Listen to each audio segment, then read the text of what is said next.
Hello everyone, today we are going to learn 7th Standard English. Term 2, Unit 1, Prose, Adventures of Don Quixote.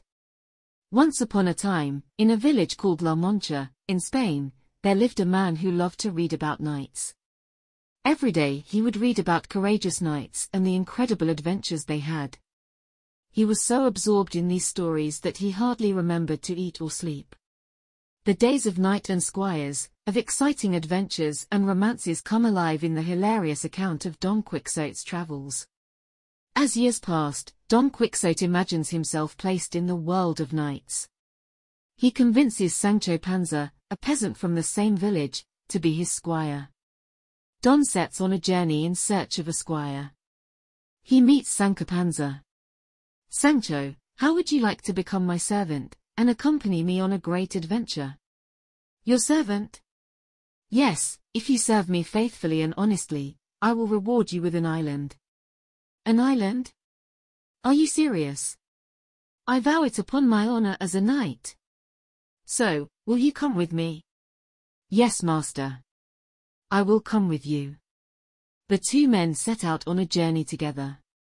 On the hill in front of them, they could see a large old windmill.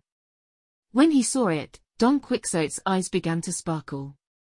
"Look, Sancho, how dare that hideous ogre block our path?" "What? An ogre?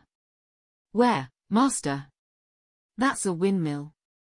I tell you these are ogres, and if you are afraid of them, go aside and say your prayers, while I engage them in combat." "Master, that's a windmill." Don Quixote flew towards the windmill and collided with it. "Heh! Prepare to face my spear, ogre." Unfortunately, Sancho's shouts and warnings passed unheard. Don Quixote and Rocinante charged the windmill at full speed.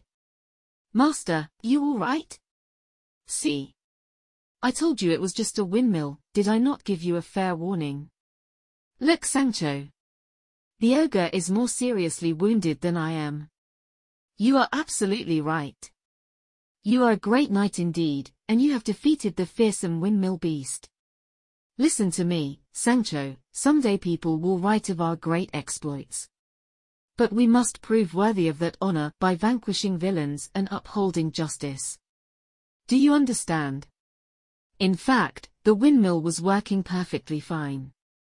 Sancho did his best to dissuade Don Quixote from attempting anything else reckless. As Don Quixote and Sancho passed a farm, they saw a thick cloud of dust appeared. Don told him that there was undoubtedly a prodigious army marching in their direction.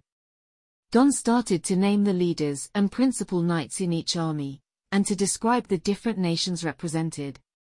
"How now?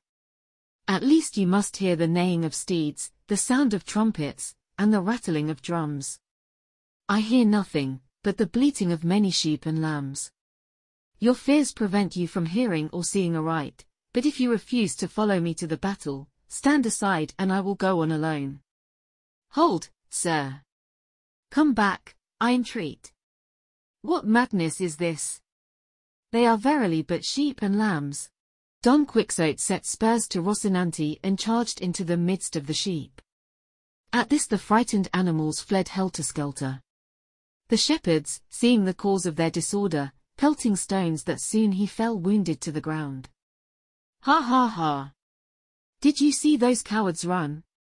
They are right to fear Don Quixote. Look, it's Don Quixote, the madman." The local peasants all thought Don Quixote was crazy. They laughed and taunted as he passed. "What kind of beast did you defeat this time? Ha ha ha!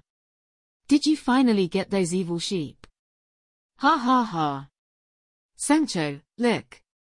See how the people welcome us. They must have heard of our great deeds." "Oh, no. Master, listen very carefully, they are not welcoming us, they are mocking you."